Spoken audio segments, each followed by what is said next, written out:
Hello guys, myself Anshuman Jaiswal welcome you all in my Ansal commerce classes. हम लोग class 11th accountancy का पहला chapter introduction to accounting start किया है हम लोग ने। और हम लोग ने बहुत सारे टॉपिक्स कवर अप किए हैं, जैसे कि कॉन्सेप्ट ऑफ अकाउंटिंग हो गया, डेफिनेशन ऑफ अकाउंटिंग हो गया, ऑब्जेक्टिव्स ऑफ अकाउंटिंग हो गया, कैरेक्टरिस्टिक्स ऑफ अकाउंटिंग हो गया, advantages and disadvantages of accounting जैसे टॉपिक्स को कवर अप किया है। आज हम लोग दो टॉपिक्स को और कवर करेंगे, जिसका नाम है ब्रांचेस ऑफ अकाउंटिंग और अकाउंटिंग साइकिल। ठीक है, तो बिना टाइम वेस्ट के शुरू करते हैं हमारा आज का टॉपिक। और हेडिंग डाली हुई है branches of accounting. Branches of accounting. ठीक है, या तो ये जो टॉपिक है किसी और फॉर्म में भी दे सकते हैं, तो आपसे पूछ सकता है कि टाइप्स ऑफ अकाउंटिंग बताइए या सब फील्ड्स ऑफ अकाउंटिंग बताइए। सब फील्ड्स ऑफ अकाउंटिंग। तो ये जो टॉपिक है कम से कम 3 to 4 मार्क्स के टेस्ट के एग्जाम पॉइंट ऑफ व्यू तक का वेटेज रखता है। ठीक है, इसमें आपसे कभी कभी डायरेक्ट क्वेश्चन भी पूछता है कि बताओ ब्रांचेस ऑफ अकाउंटिंग बताओ, या टाइप्स ऑफ अकाउंटिंग बताओ, या सब फील्ड्स ऑफ अकाउंटिंग बताओ, या तो इनडायरेक्ट तरीके से भी आपको केस फॉर्म में पूछ सकता है। ठीक है, तब कैसे केस फॉर्म में पूछेगा वो हम लोग बाद में डिस्कस करेंगे। अभी हम लोग चलिए ब्रांचेस ऑफ अकाउंटिंग को कवर अप करते हैं। ठीक है, तो ब्रांचेस ऑफ अकाउंटिंग में जो पहला ब्रांच है वो लिखिए, वो है फाइनेंशियल अकाउंटिंग। कौन सी अकाउंटिंग? Financial accounting. ठीक है, तो फाइनेंशियल अकाउंटिंग कैसे अकाउंटिंग है? ये ऐसी ब्रांच है अकाउंटिंग की, या ये एक ऐसा टाइप्स है अकाउंटिंग का जिसमें हम क्या पढ़ते हैं? नेट रिजल्ट्स निकालना। तो नेट रिजल्ट का मतलब क्या हो गया?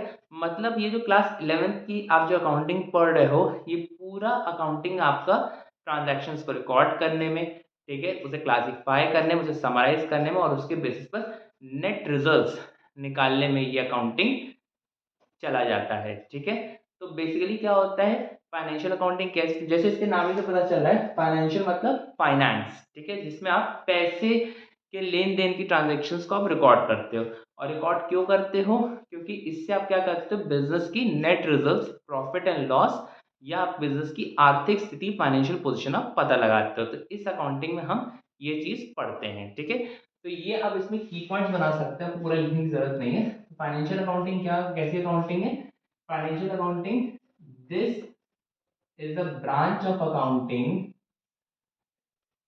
This is the branch of accounting which determines which determines profit or loss and financial position of the business। ठीक है, तो बिजनेस की फाइनेंशियल पोजीशन क्या है और बिजनेस के नेट रिजल्ट्स क्या है, प्रॉफिट एंड लॉस, ये कौन सी अकाउंटिंग को बताती है? ये बताती है हमारी फाइनेंशियल अकाउंटिंग। तो फाइनेंशियल अकाउंटिंग में की पॉइंट्स क्या हो गए? इसमें की पॉइंट हो गया प्रॉफिट एंड लॉस, या हो गया फाइनेंशियल पोजीशन। ठीक है, होप्स आपको पहली ब्रांच ऑफ अकाउंटिंग क्लियर हुई होगी। बढ़ते अपने अगले ब्रांच ऑफ अकाउंटिंग की तरफ। अगला ब्रांच है, अगला टाइप ऑफ अकाउंटिंग है कॉस्ट अकाउंटिंग। कौन सी accounting? Cost accounting. Cost accounting, तो कॉस्ट अकाउंटिंग क्या होती है? तो कॉस्ट अकाउंटिंग ऐसी अकाउंटिंग होती है जिसमें हम प्रोडक्ट की कॉस्ट निकालते हैं। सर कॉस्ट का मतलब क्या प्राइस होता है? नहीं बच्चों, कॉस्ट और प्राइस में क्या होता है, बहुत डिफरेंस होता है। चलिए समझते हैं कॉस्ट और प्राइस में क्या डिफरेंस होता है। कॉस्ट को हिंदी में हम लोग कहते हैं लागत। ठीक है, कॉस्ट को हिंदी में क्या कहते हैं? लागत कहते हैं। और प्राइस को हम लोग कहते हैं मूल्य। ठीक है, कॉस्ट को हम लोग लागत कहते हैं, प्राइस को कहते हैं मूल्य। तो सर ये तो आपने हिंदी वर्ड बताया, अब थोड़ा सा और इलैबोरेट करो। कोई भी प्रोडक्ट को बनाने में जो भी खर्चा आएगा, ठीक है, कोई भी प्रोडक्ट को बनाने में कंपनी या बिजनेस का जो भी खर्चा आता है उसे हम लोग क्या कहते हैं? कॉस्ट कहते हैं। ठीक है, और जिस रेट पर उस प्रोडक्ट को मार्केट में बेचा जाएगा तो वो हो जाती है आपकी प्राइस। ठीक है, आप लोग ने देखा होगा मार्केट में बहुत जगह एमआरपी लिखा रहता है, बहुत जगह क्या, सभी जगह एमआरपी लिखा रहता है। मतलब क्या होता है इसका? Maximum retail price. आपको कभी भी कॉस्ट नहीं दिखेगा, आपको क्या दिखेगा? एमआरपी दिखेगा। ठीक है, फॉर एग्जांपल समझते हैं कॉस्ट और प्राइस का डिफरेंस। ठीक है, तो फॉर एग्जांपल ये मार्कर है। ठीक है, ये मार्कर है। ठीक है, अब अब इस मार्कर को बनाने के लिए, ठीक है, इसका जो कैप है इसका कॉस्ट अलग आया इसका कॉस्ट अलग होगा, ठीक है। इसका बॉडी बनाने के लिए इसका खर्चा अलग होगा, ठीक है। फॉर एग्जाम्पल कुछ हम वैल्यूज लिख देते हैं। 3 रुपए इसका कैप का खर्चा आ गया, 5 रुपए इसके बॉडी का खर्चा आ गया, ठीक है। और जो इसके अंदर डिजाइनिंग दी गई है, जो डिजाइनिंग दी गई है उसका मान लिया 8 रुपए खर्चा आया है, ठीक है। तो टोटल खर्चा कितना हो गया? टोटल खर्चा हो गया 5 3 8 8 8 16 रुपए, यानी कि 16 रुपए क्या आई है? कॉस्ट आई है, ठीक है। अब जब हम इसे मार्केट में सोल्ड करेंगे या मार्केट में बेचेंगे तो इसकी वैल्यू कितनी होगी? 16 रुपए से ज्यादा होगी या 16 रुपए से कम होगी या 16 रुपए के बराबर होगी? तो ऑब्वियस सी बात है इसकी वैल्यू क्या होगी? 16 रुपए से ज्यादा होगी। मतलब ये 20 रुपए भी हो सकती है, 22 रुपए भी हो सकती है, 25 रुपए भी हो, लेकिन 16 रुपए से कम ये नहीं होगी। तो ये जो कॉस्ट प्राइस से ज्यादा है तो उससे हम लोग क्या कहेंगे?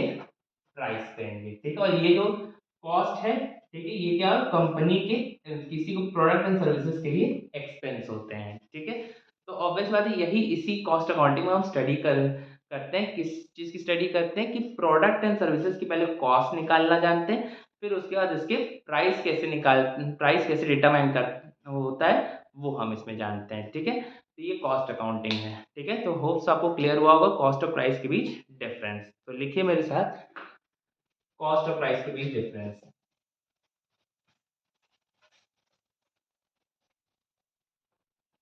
तो डिफरेंस आपको नहीं लिखना, आपको बस लिखना है कि ये कॉस्ट अकाउंटिंग में होता क्या है, इसमें हम पढ़ते क्या है। यहाँ पे की पॉइंट है, this is a branch of accounting, ठीक है। This is a branch of accounting which determines which determines cost of the product, cost of the product as well as the price of the product, ठीक है। यहाँ keyword क्या मिल गया? Product की cost और product की प्राइस, ठीक है। तो ये हम क्या करते हैं, हम किसमें पढ़ते हैं? कॉस्ट अकाउंटिंग में पढ़ते हैं, ठीक है। तो आप सोच दोनों अकाउंटिंग का मीनिंग क्लियर होगा। पहला फाइनेंशियल अकाउंटिंग जिसमें हम क्या करते हैं? फाइनेंशियल रिजल्ट्स या फाइनेंशियल पोजीशन डिटरमाइन करते हैं। और कॉस्ट अकाउंटिंग में क्या करते हैं? हम प्रोडक्ट की कॉस्ट या प्रोडक्ट की प्राइस हम लोग ये डिटरमाइन करते हैं, ठीक है। तो दोनों कीवर्ड से आपको समझ में आ गया होगा फाइनेंशियल अकाउंटिंग का क्या मतलब होता है और कॉस्ट अकाउंटिंग का क्या मतलब होता है। बढ़ते अपने तीसरे ब्रांच की तरफ।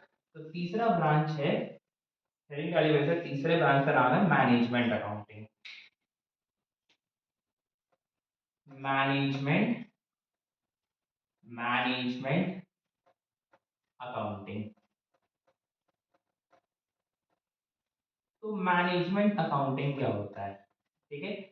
तो मैनेजमेंट अकाउंटिंग फॉर एग्जांपल आप कंपनी के टॉप पोजीशंस पर हो, ठीक है, या कोई भी एंटरप्रेन्योर मतलब जो बिजनेसमैन है अगर वो कंपनी के टॉप पोजीशंस पर होता है तो उसको तमाम तरह के डिसीजंस लेने पड़ते हैं। क्या ये प्रोडक्ट इंडिया में लॉन्च करूं? क्या ये प्रोडक्ट मेरा चलेगा? क्या क्या ये मेरा प्रोडक्ट इंडिया के बाहर भी चलेगा कि नहीं चलेगा? ऐसे तमाम तरह के डिसीजंस लेने पड़ते हैं। तो उन डिसीजंस को क्या करना पड़ता है? बिजनेस को मैनेज करना पड़ता है। और बिजनेस को मैनेज करते वक्त उस बिजनेसमैन को मैनेज करते वक्त जो अकाउंटिंग करनी पड़ती है तो उसको उस अकाउंटिंग को क्या कहते हैं हम लोग? मैनेजमेंट अकाउंटिंग, ठीक है। तो जैसे कि मैंने बताया है ऑब्जेक्टिव्स या एडवांटेजेस में भी मैंने बहुत बार बताया है कि मैनेजमेंट अकाउंटिंग किस लिए होती है? मैनेजमेंट अकाउंटिंग होती है प्रॉपर एक सही डिसीजन मेकिंग करते वक्त, ठीक है। और सही डिसीजन मेकिंग कैसे होगा? उसके लिए हमको अकाउंटिंग करनी पड़ेगी। जब अकाउंटिंग इन्फॉर्मेशन से मेरे रिजल्ट एक्यूरेट आ पाएंगे तब उस बेसिस पर हम प्रॉपर डिसीजन ले पाएंगे कि हमें किसी बिजनेस में इन्वेस्ट करना है कि नहीं करना है, ठीक है। तो सीधे सीधे लिखें, management accounting it is a branch of accounting, it is a branch of accounting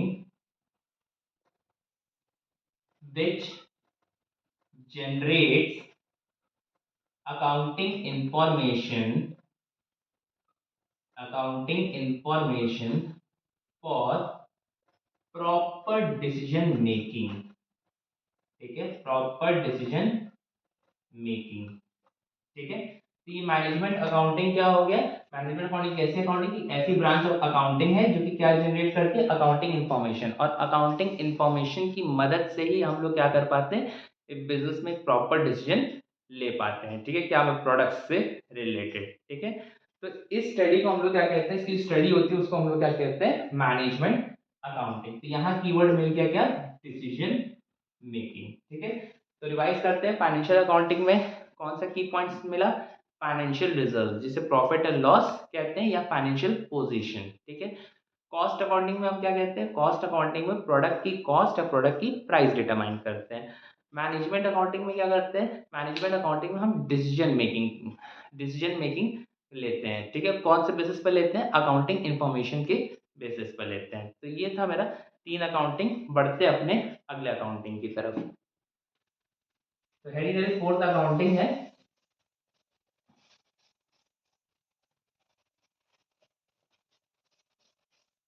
तो फोर्थ अकाउंटिंग है मेरा टैक्स अकाउंटिंग।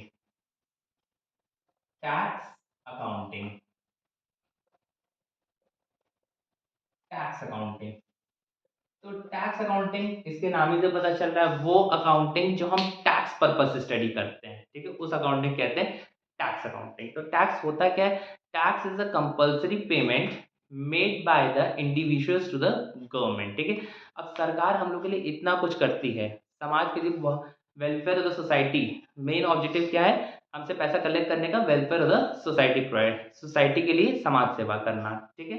तो इसके बेसिस पर हमसे क्या कलेक्ट किया जाता है? सरकार हमसे पैसा कलेक्ट करती है, तो उसी पैसे को कहते हैं हम लोग टैक्स, ठीक है। अब टैक्स अकाउंटिंग की जो स्टडी होती है वो दो तरीके, दो एस्पेक्ट्स पे की जाती है। एक होता है डायरेक्ट टैक्स और एक होता है इनडायरेक्ट टैक्स, ठीक है।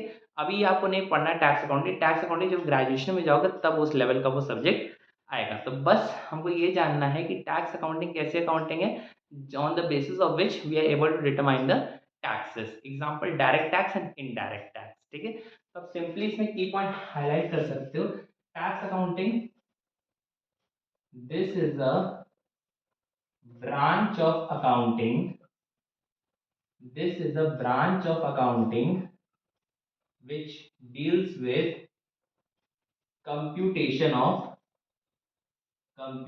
of tax, that is direct tax and indirect tax, direct tax and indirect tax, ठीक है।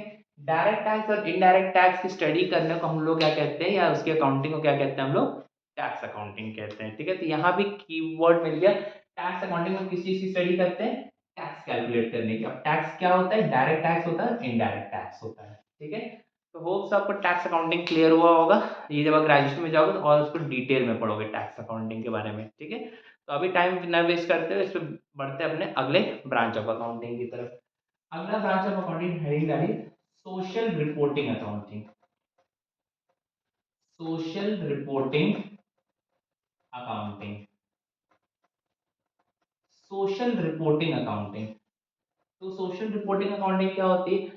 कुछ कंपनीज ऐसी होती हैं जो समाज के लिए, ठीक है, जो सोसाइटी के लिए वेलफेयर प्रोवाइड करती है। फॉर एग्जांपल हमने हॉस्पिटल्स बनवाए, स्कूल्स बनवाए, कॉलेजेस बनवाए, ठीक है। तो उसमें भी क्या होता है? कहीं ना कहीं एक्सपेंसेस होते हैं, ठीक है, कहीं ना कहीं इनकम जनरेट होती है। तो ऐसी कंपनी बताती है कि हमने समाज के लिए ये एक्सपेंसेस किए हैं, ये इनकम्स की हैं। तो ऐसी अकाउंटिंग को क्या कहते हैं हम लोग? Social reporting. सोशल मतलब क्या होता है? समाज। रिपोर्टिंग मतलब क्या होता है? बताना कि हमने सोसाइटी के लिए ये चीज़ें की है, इससे मेरे एक्सपेंस जनरेट हुए, इससे मेरे इनकम जनरेट हुए, इससे मेरा प्रॉफिट्स आ रहा है, इनसे मेरा लॉस आ रहा है। तो ऑब्वियसली इस अकाउंट में क्या कहते हैं? Social reporting accounting. तो आप सिंपली शॉर्ट में लिख सकते हो, this is a branch of accounting, this is a branch of accounting which deals with the welfare of society as it involves the expenses and incomes, ठीक है। तो ये की पॉइंट यहाँ मिल गया सोसाइटी के वेलफेयर के लिए, क्योंकि इसमें क्या होता है? एक्सपेंसेस और इनकम जनरेट होते हैं, ठीक है। तो होप्स आपको सोशल रिपोर्टिंग अकाउंटिंग क्लियर हुआ होगा, ठीक है। अब बढ़ते हैं अपने लास्ट अकाउंटिंग की तरफ। लास्ट अकाउंटिंग जो है हेडिंग आती है सिक्स अकाउंटिंग। नेक्स्ट अकाउंटिंग जो की है वो है human resource accounting. Human resource resource accounting. अब ह्यूमन रिसोर्स अकाउंटिंग क्या होता है? तो ह्यूमन रिसोर्स अकाउंटिंग ये बहुत मॉडर्न कंसेप्ट है, ये अभी तक आया नहीं है। जैसे कि हमें पता है कि हमारे बिजनेस में जो एम्प्लॉयज होते हैं वो क्या होते हैं, हमारे लिए एसेट्स होते हैं, ठीक है। तो हमारे बिजनेस के जो एम्प्लॉयज होते हैं उनका स्किल, उनका टैलेंट, उनका परफॉर्मेंस, उनका एक्सपीरियंस, ये सारी चीज़ें क्या होती है, ह्यूमन रिसोर्सेज कहलाती है। क्योंकि हम कहीं ना कहीं अपने एम्प्लॉयज के स्किल टैलेंट परफॉर्मेंसेस को कहीं ना कहीं अपने बिजनेस में यूज कर रहे हैं, ठीक है। उनसे यूज कर रहे हैं, यूटिलाइज कर रहे हैं उनको अच्छे तरीके से, ठीक है। तो ऑब्वियसली इसकी अकाउंटिंग करना हम लोग कहते हैं ह्यूमन रिसोर्स अकाउंटिंग, ठीक है। ये हालांकि ह्यूमन रिसोर्स अकाउंटिंग पॉसिबल नहीं है क्योंकि कोई एम्प्लॉय की स्किल हम पता नहीं कर सकते, कोई एम्प्लॉय की वैल्यू नहीं पता कर सकते कितनी वैल्यू है। तो बेसिकली क्या होता है, ये सब लोग थ्योरेटिकल एस्पेक्ट्स पर पढ़ते हैं, इसका कोई हालांकि रोल प्ले नहीं है। तो है ही बस इसमें लिखना है आपको ह्यूमन रिसोर्स अकाउंटिंग में, this is the branch of accounting that deals with skills, performances, talents of employees working in an organization, which is difficult to compute, ठीक है। तो इस अकाउंटिंग को क्या कहते हैं हम लोग, इस अकाउंटिंग को कहते हैं हम लोग ह्यूमन रिसोर्स अकाउंटिंग। तो हम लोग क्या है, हम लोग के ये था मेरा ब्रांचेस ऑफ अकाउंटिंग, ठीक है। जो कि हमने 6 तरह की अकाउंटिंग पढ़ ली। पहला होता है क्या, फाइनेंशियल अकाउंटिंग, जिसमें हम क्या करते हैं, फाइनेंशियल रिजल्ट्स या फाइनेंशियल पोजीशन की बिजनेस को पता लगाते हैं। दूसरी अकाउंटिंग क्या होती है, कॉस्ट अकाउंटिंग। कॉस्ट अकाउंटिंग में क्या करते हैं, प्राइस ऑफ द प्रोडक्ट और कॉस्ट ऑफ प्रोडक्ट को डिटरमाइन करते हैं। तीसरी accounting management accounting. Management accounting का मेन रोल क्या होता है, डिसीजन मेकिंग लेना, ठीक है। चौथी अकाउंटिंग कौन सी हो गई, टैक्स अकाउंटिंग, जिसमें हम क्या करते हैं, टैक्स को कैलकुलेट करने की अकाउंटिंग को हम लोग क्या कहते हैं, टैक्स अकाउंटिंग कहते हैं, जिसमें हम डायरेक्ट टैक्स और इनडायरेक्ट टैक्स को कवर करते हैं। फिर क्या होता है, social reporting accounting. Social reporting accounting में क्या करते हैं, सोसाइटी के वेलफेयर के लिए जो जो चीज़ें यूज हो रही है उससे भी कहीं ना कहीं एक्सपेंसेस या इनकम जनरेट होते हैं। फॉर एग्जाम्पल स्कूल्स हो गया, हॉस्पिटल्स हो गए, ये सब चीज़ें मैंने ओपन की तो उसमें भी कहीं ना कहीं एक्सपेंस और इनकम जनरेट होंगे।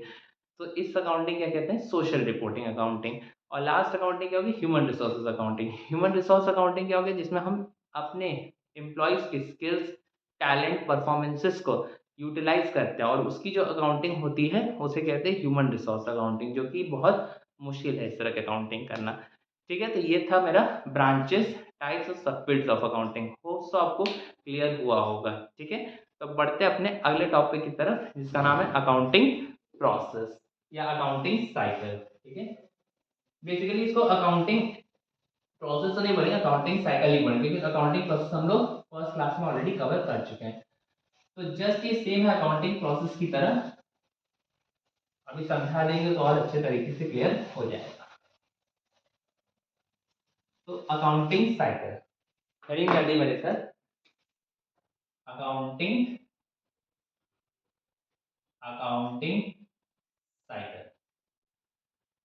तो पहले ये होता क्या है, पहले इसके बारे में समझेंगे, इसके बारे में कुछ लिखेंगे, फिर इसके बाद डायग्रामेटिक एक्सप्लेनेशन करेंगे, ठीक है। अकाउंटिंग साइकिल, जो अकाउंटिंग साइकिल होता है ना, बेसिकली वो पूरा का पूरा क्या होता है, 1 साल का होता है, ठीक है। 1 साल का होता है, फाइनेंशियल ईयर जिसे कहते हैं।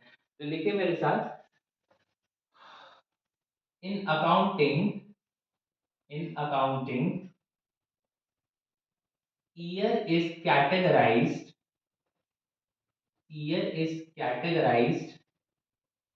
into two parts. Year is categorized into two parts. ठीक है, first financial year and second calendar year, ठीक है। अकाउंटिंग में जो ईयर होता है, ठीक है, वो दो तरीके का होता है, मतलब साल जिसे कहते हैं, दो तरीके का होता है, एक फाइनेंशियल ईयर होता है और एक कैलेंडर ईयर होता है। जो फाइनेंशियल ईयर होता है, स्टार पॉइंट यहाँ डाल के लिख दीजिएगा, जो फाइनेंशियल ईयर होता है वो होता है 1 अप्रैल से 31 मार्च तक, पूरा 12 मंथ्स का, ठीक है। और जो कैलेंडर ईयर होता है, कैलेंडर ईयर होता है वो होता है 1 जनवरी से 31 दिसंबर तक, ठीक है, ये भी 12 मंथ्स का होता है, ठीक है। तो आपको पहला पॉइंट इसमें ये याद रखना अकाउंटिंग साइकिल में, कि अकाउंटिंग साइकिल में जो ईयर होते हैं वो दो तरीके के होते हैं, एक होता है फाइनेंशियल ईयर होता है और एक होता है कैलेंडर ईयर होता है। फाइनेंशियल ईयर जो होता है वो बेसिकली 1 अप्रैल से 31 मार्च का होता है, और जो कैलेंडर ईयर होता है वो 1 दिसंबर से 31 मार्च तक हो, 1 अप्रैल से 31 मार्च तक रहता है, ठीक है। अब इसके बाद जो बिजनेस में जो अकाउंटिंग चलती है वो कौन सी ईयर को फॉलो करती है, वो हमेशा याद रखना आपको, वो फाइनेंशियल ईयर को फॉलो करती है, ठीक है। तो मैं बहुत कम चांसेस है कैलेंडर ईयर दिखेगा आपको, मैक्सिमम फाइनेंशियल ईयर ही फॉलो किए जाते हैं 1 अप्रैल से 31 मार्च तक, ठीक है। होप्स आपको क्लियर हुआ होगा। अब बढ़ते हैं अकाउंटिंग साइकिल होता क्या है, ठीक है।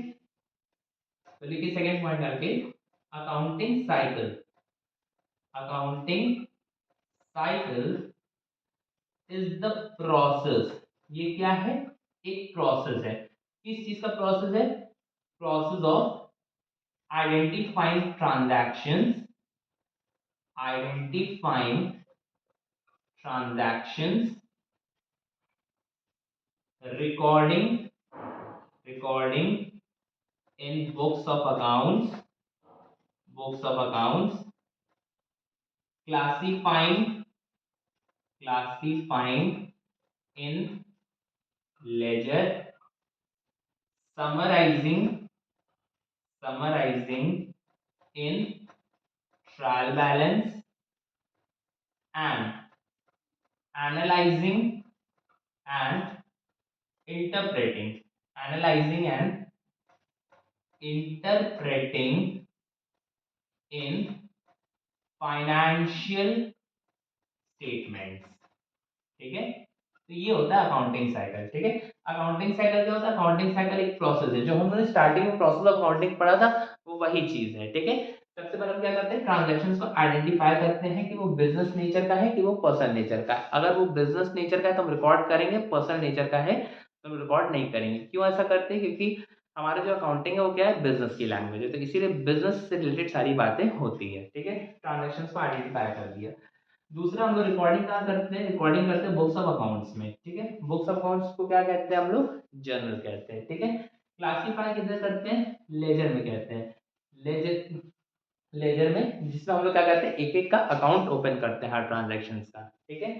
समरी बनाते हैं, कोई चीज को शॉर्ट में एक्सप्लेन करते हैं, किधर करते हैं, ट्रायल बैलेंस में करते हैं, ठीक है। और एनालिसिस निकालते हैं, इंटरप्रेटिंग करते हैं, किसमें करते हैं, फाइनेंशियल स्टेटमेंट। फाइनेंशियल स्टेटमेंट्स क्या होते हैं, ऐसी स्टेटमेंट जिसमें हमको दो स्टेटमेंट बनानी पड़ती है, सबसे पहले इनकम स्टेटमेंट और दूसरा होता है फाइनेंशियल, ठीक है। इनकम स्टेटमेंट क्या कहते हैं, उसके बेसिस पर हम नेट रिजल्ट्स निकालते हैं, और फाइनेंशियल स्टेटमेंट्स क्या होता है, फाइनेंशियल पोजीशन बिजनेस की बताता है। तो बस आपको अकाउंटिंग साइकिल में इतना ही, आपको इतने पॉइंट्स आपको याद रखने हैं। और अच्छे तरीके से अगर आप प्रेजेंट करना चाहते हो तो मैं डायग्राम बना देता हूँ, वो भी आप अगर एग्जाम में या टेस्ट में बनाकर आओगे तो भी नंबर नहीं कटेगा, ठीक है।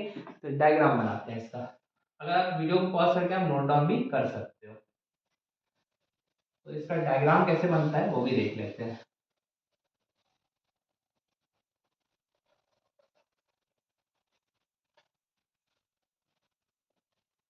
तो इसका जो डायग्राम होता है वो कुछ इस तरह से होता है कि सबसे पहले हम क्या करते हैं, बिजनेस ट्रांजैक्शंस, बिजनेस ट्रांजैक्शंस, सबसे पहले क्या होता है, हम बिजनेस ट्रांजैक्शंस को रिकॉर्ड करते हैं, बिजनेस ट्रांजैक्शंस को आइडेंटिफाई करते हैं, सॉरी रिकॉर्ड नहीं करते, सबसे पहले आइडेंटिफाई करते हैं, ठीक है। फिर यहाँ से उसके बाद क्या करते हैं, हम रिकॉर्डिंग करते हैं, और रिकॉर्डिंग को हम लोग क्या कहते हैं, जर्नल कहते हैं। कहाँ रिकॉर्ड करते हैं, जर्नल में करते हैं, ठीक है। फिर जर्नल के बाद फिर क्या करते हैं, हम लोग क्लासीफाई करते हैं, किधर करते हैं क्लासीफाई, लेजर में करते हैं, ठीक है। फिर लेजर के बाद हम क्या करते हैं, समराइज करते हैं, समराइज किधर करते हैं हम लोग? ट्रायल बैलेंस में करते हैं, ठीक है। समराइज किधर करते हैं हम लोग? ट्रायल बैलेंस में करते हैं, ठीक है। और फिर उसके बाद हम लोग क्या करते हैं? एनालिसिस एंड इंटरप्रेट करते हैं। किधर करते हैं? Financial statement. और फाइनेंशियल स्टेटमेंट्स के अंदर क्या क्या चीजें आती है? ट्रेडिंग, ठीक है, profit and loss, profit and loss and balance sheet, balance sheet, ठीक है। प्रॉफिट एंड लॉस एंड, ज़्यादा बड़ा लिख सकते हो, एंड बैलेंस शीट, ठीक है। तो ये क्या होता है? ये बेसिकली अकाउंटिंग साइकिल का स्टेप होता है। सबसे पहले आइडेंटिफाइंग द ट्रांजैक्शंस, दूसरा रिकॉर्डिंग इन जर्नल, तीसरा पोस्टिंग और क्लासिफाइंग इन लेजर, चौथा समराइजिंग इन ट्रायल बैलेंस और पांचवा analysing and interpreting in financial statements, ठीक है। तो ये था आज के लिए। अगर वीडियो अच्छा लगा हो तो लाइक सब्सक्राइब शेयर कमेंट जरूर करिएगा। अगर कुछ पूछना हो तो मेरे कमेंट बॉक्स में कमेंट कर सकते हैं, या मुझसे डायरेक्ट जुड़ना चाहते हैं तो मेरे व्हाट्सएप नंबर पर, जो कि डिस्क्रिप्शन बॉक्स में लिंक है, आप उस पर मुझसे जुड़ सकते हैं, ठीक है। Thank you, stay safe, have a nice day और मिलते हैं अपने नेक्स्ट वीडियो में।